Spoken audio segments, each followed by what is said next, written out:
이 시간 오늘 우리에게 주시는 하나님의 말씀은 에베소서 6장 1절로 3절까지의 말씀입니다. 에베소서 6장 1절로 3절까지의 말씀 짧아서 함께 통독으로 봉독하도록 하겠습니다. 자녀들아, 주 안에서 너희 부모에게 순종하라. 이것이 옳으니라. 내 아버지와 어머니를 공경하라. 이것은 약속이 있는 첫 계명이니 이로써 내가 잘되고 땅에서 장수하리라. 아멘.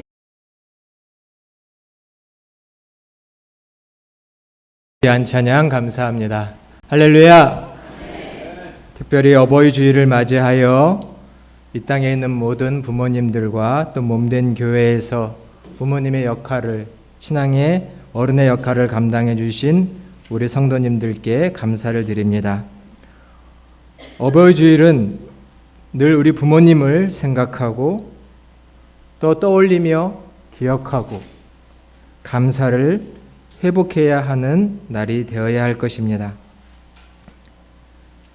한 교수가 학생들을 가르치면서 한 가지의 이야기를 했습니다.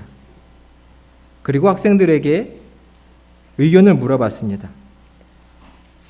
이야기는 한 부부가 유람선을 타고 여행을 하고 있었습니다. 뜻하지 않게 암초에 걸려서 그만 이 배가 파손될 위경에 처해 있습니다. 유람선에 타고 있던 많은 사람들이 구명장에 탔고 이제는 딱 한 좌석밖에 남지 않았는데 아직 부부는 배에 앉아 있습니다. 그 딱 하나 남은 좌석에 남편이 앉았습니다. 그리고 아내는 침몰하는 배에 그렇게 남겨져 있습니다. 교수가 묻습니다. 이 배에 남겨진 아내가 한 좌석밖에 안 남은 그 자리에 탄 남편에게 뭐라고 했을까요? 학생들이 뭐라고 대답했을까요? 너 같은 인간을 내 남편으로 뒀다니 내가 바보지? 얼마나 잘 먹고 잘 사나 보자. 애들이 이런 대답을 막 했습니다. 근데 한 학생이 가만히 고개를 숙이고 있다가 다른 친구들이 대답을 마칠 때쯤 교수님, 저는 그 아내가 이렇게 대답했을 것 같습니다. 여보, 우리 아이들을 잘 부탁해요. 교수님이 그 대답을 듣고 깜짝 놀라며 너 언제 이 얘기 들어본 적 있냐? 라고 묻자 학생이 말을 합니다. 사실은 제 어머니가 중환병에 걸려 돌아가셨을 때 제 아버지에게 남긴 말이에요. 교수는 학생을 격려하고 나서 계속 이야기를 이어갑니다. 남편은 혼자 살아남아서 남겨진 자식들을 정말 잘 키웠고 시집장가를 잘 보냈고 노년이 되어서 생을 마감하게 되었습니다. 자녀들이 아버지의 유품을 정리하는데 아버지의 일기장을 우연치 않게 보게 되었습니다. 그 일기장에는 당시의 사건이 잘 기록되어 있었습니다. 여보, 당신이 나를 등을 떠밀어 어쩔 수 없이 내가 타게 되었습니다. 그 여행은 위중한 병에 걸린 당신을 격려하고자 하는 마지막 여행이었는데 어쩔 수 없이 당신이 나로 하여금 구명정에 타게 하니 남겨진 자녀들을 위해서 탈 수밖에 없었습니다. 하지만 깊고 차가운 그 바다에 당신을 두고 내려서 나는 늘 마음이 아프고 괴로웠습니다. 하지만 당신과의 한 약속을 지키겠다고 나는 지금껏 자녀들을 돌보며 잘 살았습니다. 그리고 이제 그 모든 약속을 다 이루었다 생각하여 홀가분하게 당신 곁으로 갈 수 있을 것 같습니다. 죽음의 순간에도 어떤 어려운 순간에도 결국 자녀를 먼저 생각하는 분은 부모님 밖에는 없으신 줄로 믿습니다. 그러한 부모의 사랑을 우리가 받았고 그러한 부모의 사랑을 우리가 전하고 있습니다. 오늘 특별히 어버이 주일을 맞이해서 우리는 이 부모님의 사랑을 다시금 마음에 새기고 우리 부모님을 어찌 공경해야 할지를 생각해 보고자 합니다. 조선 중엽에 영의정을 지낸 홍서봉이라고 하는 분이 계십니다. 그분도 유명하지만 그분의 어머니에 대한 이야기가 더 유명합니다. 그 어머니 되시는 유 씨는 학식과 덕망이 뛰어난 분이었고 시문에도 뛰어나서 당대의 지식인들에도 인정을 받을 정도의 실력이었습니다.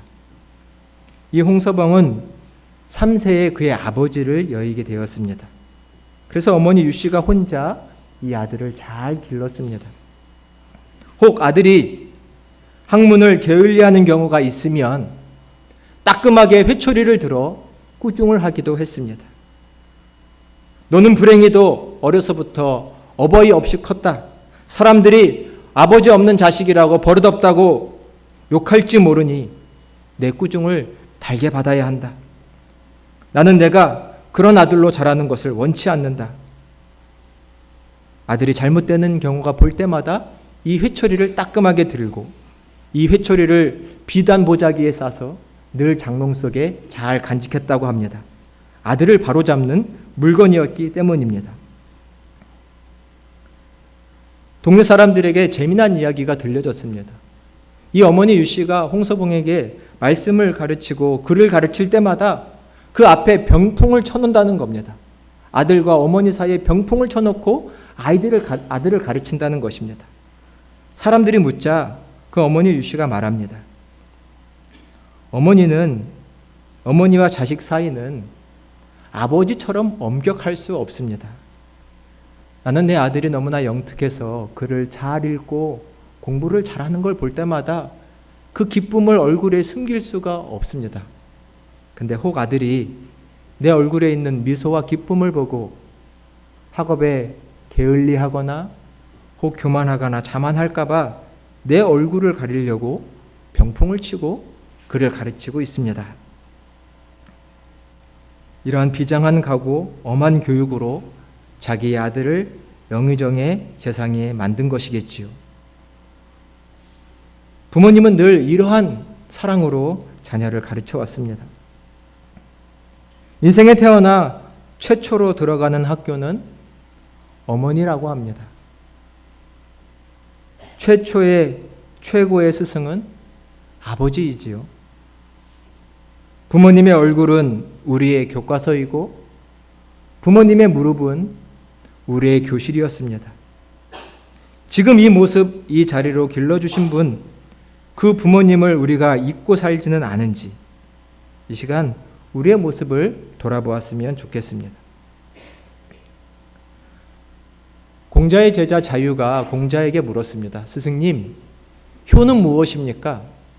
부모에게 효를 행한다는 것은 무엇입니까? 라고 묻자 공자가 대답을 하기를 효란 단순히 부모님을 공양만 한다고 되는 것은 아니다. 효란 부모를 공경하는 것이다 라고 알려주었습니다. 효행, 효위, 백행, 지원. 효는 백행의 근원이다 라고 말해 주었습니다. 여러분 반포지효라는 사자성어를 아시지요? 까마귀와 황새와 같은 날짐승도 자기를 키워준 어미새가 늙어 날 수 없고 사냥할 수 없으면 자기의 둥지에 모셔놓고 그 어미새가 죽기까지 먹이를 물어다 준다고 합니다. 하물며 날짐승도 이렇게 자기의 어미새를 공양하는데 하물며 부모님께 먹을 것을 해드리고 옷가지를 해드리는 것으로 효를 다했다고 말할 수 없을 것입니다. 효란 부모를 공경하는 것입니다. 지금 이 세상이, 이 사회가 그 질서부터 흔들리고 있다면 저는 부모를 공경하는 이 거룩한 모습이 인간 세상에서 사라져가고 있기 때문이라고 생각합니다. 자기를 낳아주고 길러준 부모도 공경할 줄을 모르는 이 세상에 무엇을 기대할 수 있을까요? 타인을 향한 배려, 도움, 자기 부모도 챙기지 못하는 사람이 무엇을 할 수 있을까요? 다시금 이 나라와 이 사회는, 몸된 교회는 부모를 공경하는 이 하나님의 말씀을 먼저 받들어야 할 것입니다. 오늘의 본문 2절과 3절을 우리 같이 한번 봉독해 보도록 하겠습니다. 2절과 3절입니다. 내 아버지와 어머니를 공경하라. 이것은 약속이 있는 첫 계명이니 이로써 내가 잘되고 땅에서 장수하리라. 아멘. 참으로 우리는 오늘의 말씀을 마음에 새겨 순종해야 할 것입니다. 내 아버지와 어머니를 공경하라. 이것은 약속이 있는 첫 계명이니 이로써 내가 잘되고 땅에서 장수하리라. 이 에베소서의 명령은 10계명의 말씀을 전제로 하고 있습니다. 구약 모세오경에 나온 10계명 10가지의 계명이지요. 1계명부터 4계명까지는 하나님과 우리 사이의 관계를 말하는 대신 계명입니다. 여호와만 섬겨야 한다는 것이지요. 5계명부터 10계명까지는 인간 사회에서 우리가 따라야 하는 대인 계명이라고 할 수 있습니다. 사회 공동체에서 다른 사람을 어떻게 대하며 살 것이냐라는 것이죠. 그런데 이 대인 계명 중에 첫 번째 계명이 무엇이냐? 출애굽기 20장 12절에 보면 내 부모를 공경하라는 것입니다. 12절 말씀을 제가 읽어드리면 내 부모를 공경하라. 그리하면 내 하나님 여호와가 내게 준 땅에서 내 생명이 길리라. 대인 계명, 이 땅을 살아가는 동안 다른 사람과 맺어야 하는 그 관계의 첫 번째 되는 계명이 무엇이냐면 부모 공경이라는 것입니다. 여섯 번째 계명은 살인하지 말라는 계명입니다. 살인하지 말아야죠. 다른 사람을 해치면 안 되죠.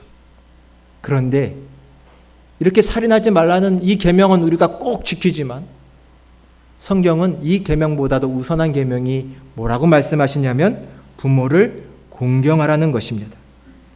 부모 공경이 이 삶의 자세가 모든 인간관계의 바탕이라는 것입니다. 효가 모든 인간 행위의 근원적인 바탕이라는 말씀입니다. 내 부모를 공경하라. 그리하면 내 땅에서, 내게 주어진 땅에서 내가 장수하고 잘 될 것이다. 내 생명이 길리라 라고 말씀합니다. 하나님께서 부모 공경을 인륜의 첫 번째 계명으로 주신 이유가 무엇일까요? 생각해 보건대 인간에게 있는 모든 피조물과 이 세상에 있는 그 모든 것들 중에서 결국 하나님의 사랑을 가장 잘 드러내 보여주는 분들이 부모님이기 때문일 것입니다. 하나님의 사랑이 잘 나타나는 곳이 바로 부모님의 사랑입니다. 부모님의 사랑은 마치 물이 위에서 아래로 흐르듯 자연스럽죠. 자녀를 향한 사랑, 자녀를 향한 그 애끓는 마음은 책 보고 교과서 본다고 배울 수 있는 것이 아닌 것입니다. 부모에게 주어져 있는 자식 사랑, 그 사랑이 인간을 향한 하나님의 사랑과 가장 가깝고 부모의 사랑을 통하여 우리는 하나님의 사랑을 깨닫고 배우게 되기 때문입니다. 그렇기 때문에 하나님께서는 너에게 준 그 부모를, 우리를 낳아 길러준 그 부모를 잊지 말고 공경하라고 하고 계십니다. 사랑하는 여러분, 우리의 부모님을 잘 공경하고 계신가요? 부모님이 살아생전에 우리는 잘 공경하며 모셨나요? 하나님은 너를 낳아 길러준 그 부모를 잊지 말고 공경하라고 하십니다.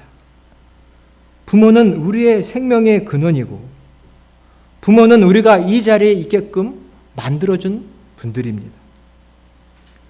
우리가 갓 태어나 아무것도 할 수 없을 그때에 부모는 내 모든 뒤치다꺼리를 다 해서 우리를 보살펴주고 길러준 부모셨습니다. 근데 우리는 살다 보면 그 부모의 사랑과 그 은택을 다 잊어버리고 혼자 잘 큰 줄 알고 살아가지요. 그러나 우리는 하나님의 말씀을 따라 이 부모의 사랑을 잊지 말아야 할 것입니다. 우리가 잘 알고 있는 양주동 선생님이 쓴 어머니의 마음이라고 하는 그 노래 가사와 노래는 부모님께서 우리에게 얼마나 큰 사랑을 베풀어 주셨는지 잘 알고 있습니다. 우리 이 시간은 잠시 부모님을 기억하면서 이 노래를 한번 같이 불러보면 좋을 것 같습니다. 우리 이 시간 함께 같이 한번 이 어머니의 마음을 불러보겠습니다.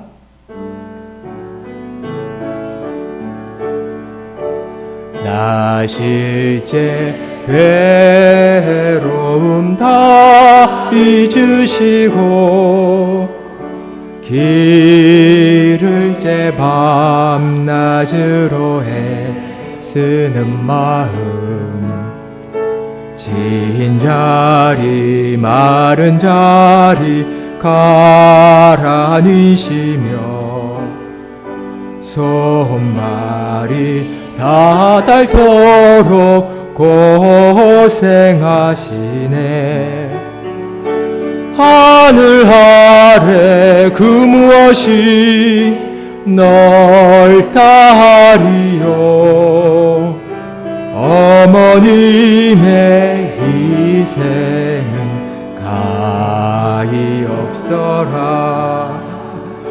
어려선 안고 업고 올려주시고 자라선 문개 뒤 기다리는 마음 알을 싸 그릇 댈 싸 자식 생각에 고우시던 이마 위엔 주름이 가득 땅 위에 그 무엇이 높다 하리요.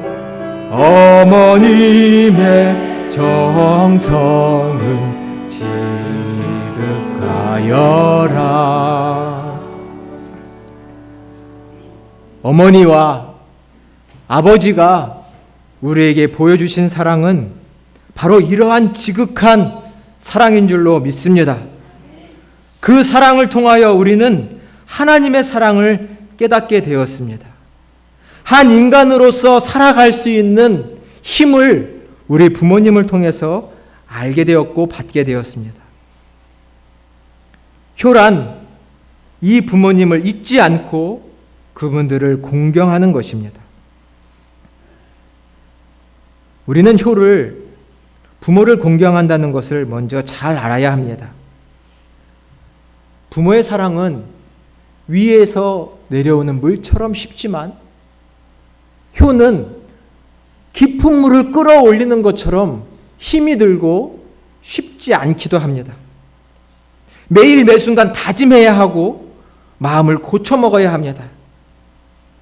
부모님을 생각하려고 해야 하고 부모님을 위해 무엇을 해야 할까 고민해야 하고 노력해야 하는 것이죠. 늘 우리는 잘 모시지 못해 후회합니다. 그때 잘해드릴 것. 근데 불효자가 늘 하는 말이 있죠. 떠나신 다음에 후회한들 무슨 소용이 있을까요? 지금 이 자리에서 나의 부모님께 해드릴 수 있는 것을 해야 할 것입니다. 시인 정철이 그런 말을 했지요. 세상에 고치지 못할 것은 이 일일까 하노라. 부모가 떠나신 다음에 후회한들 무슨 소용이 있겠습니까? 지금 내 부모님을 공경하고 또 나의 자녀들이 이 부모 공경을 알 수 있게 해야 할 것입니다. 늘 못난 자식은 떠나신 부모를 놓고 후회할 것입니다. 우리는 부모님을 위해 무엇을 해야 할지 생각해야 합니다. 부모를 공경한다는 것이 무엇일까요? 그것은 부모님의 마음을 헤아려 그분들을 기쁘게 해드리는 것입니다. 못난 자식은 늘 출세한 다음에 돈을 많이 벌어서 효도하겠다고 하지만, 물론 부모님은 자식들이 잘 되는 것을 원하셔서 그것도 좋다 하시지만, 효란 부모의 마음을 헤아려 그분들을 기쁘게 해드리는 것입니다. 그분들을 흐뭇하게 만들어드리는 것입니다. 지금 이때에 부모님이 행복하게 해드리는 것, 그것이 효입니다. 나중에 그것은 없지요. 부모님께 효하는 것은 그리 어렵지 않습니다. 제가 간단한 것들을 준비해 봤는데 한번 화면을 통해서 같이 한번 보셔도 좋을 것 같습니다. 부모님을 잘 모시는 방법 10가지를 한번 써봤습니다. 제가 읽어보겠습니다. 사랑의 마음을 표현하라. 나이가 든 것을 이해해라. 웃음을 선물하라. 용돈을 드려라. 일거리를 드려라. 대소사를 함께 의논하라. 가끔 같이 자라. 손때 묻은 물건을 소중히 여겨드려라. 인생을 정리하는 것을 도와드려라. 부모의 방식을 인정하라. 첫 번째, 사랑을 표현하라.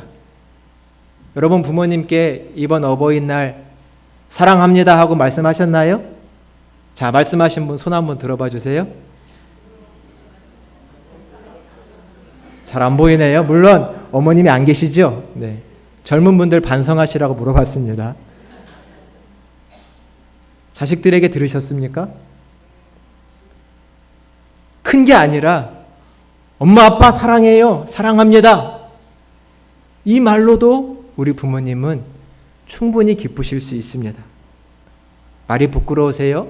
편지를 써보시고 문자라도 남겨보시기 바랍니다.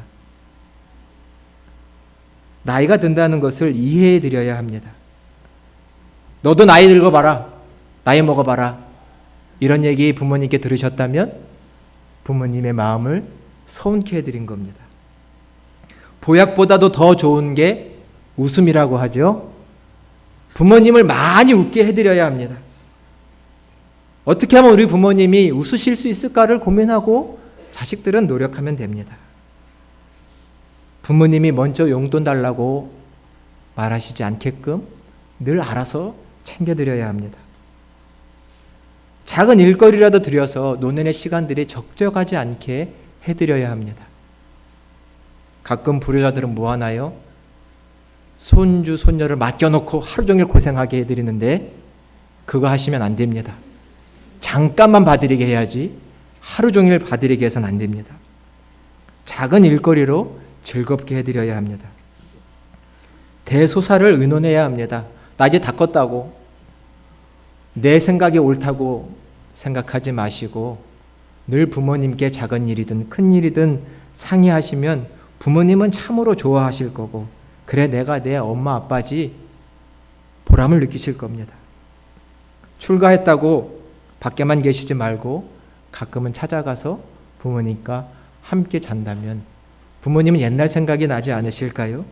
기쁘실 겁니다. 손때 묻은 물건들을 함부로 버려서는 안 됩니다. 왜 지저분하게 오래된 물건을 이렇게 쌓아두고 계셔요? 하지 마시고, 다 부모님의 추억이 담기고 삶이 담겨있는 물건들입니다. 함부로 버리지 말고 이사 갈 때 몰래 정리하지 마시고 꼭 부모님께 물으셔야 합니다. 부모님의 삶엔 그것들이 소중한 것입니다. 때로는 나이가 드셔서 인생을 정리하고 싶으실 때가 오시거든 고향도 모시고 가야 하고 만나고 싶은 분은 없으신지 생각하시면 모셔다 드리기도 하는 그런 것도 필요합니다. 부모님의 방식을 인정해 드려야 합니다. 무조건 내 자식이 소중하다고 내 자식이 좋아하는 피자만 시켜 드시지 말고 부모님이 좋아하는 빈대떡도 시켜다 드셔야 합니다. 늘 부모님 입장에서 생각해야 합니다. 이런 것들 어렵지 않지요? 이런 것들을 해드리는 자식이 되어야 합니다. 그러할 때 부모님은 그 마음이 흐뭇하실 겁니다. 내 자식이 내 마음도 이렇게 헤아려 주는구나 아실 거면 기뻐하실 겁니다. 옛날 한 마을에 새로운 원님이 부임을 했습니다. 이 동네는 어떤 동네인가, 사람들의 인심은 어떤가 하며 이 마을 원님이 순찰을 하는데 한 초가집에, 허름한 초가집을 지나치게 되었습니다. 담벼락을 타면서 보고 있는데 한 아들과 어머니가 있습니다. 아들의 목소리가 크게 들려옵니다. 어머니, 하세요. 밥 한 숟가락 드립니다. 그리고 밥을 먹여드립니다. 어머니, 하세요. 나물 한 젓가락 드립니다. 어머니가 입을 벌려 그 나물을 먹습니다. 어머니, 오늘은 날씨가 너무 좋아하고 화창해요. 참 깨끗한 날씨예요. 알고 보니 어머니가 노년에 눈이 보이지 않고, 그래서 아들이 직접 어머니에게 밥을 먹여드리고 그날의 날씨는 어떤지를 설명하고 있는 것입니다.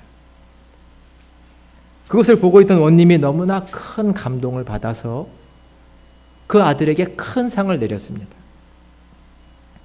이 소문이 동네에 퍼지자 사실은 부모를 잘 모시지 않고 있던 불효자가 있었는데 자기도 큰 상을 받고 싶은 마음에 똑같이 앞을 보지 못하는 어머니를 한번 원님이 방문할 때가 있으면 잘 모셔봐야겠다라는 생각을 했습니다.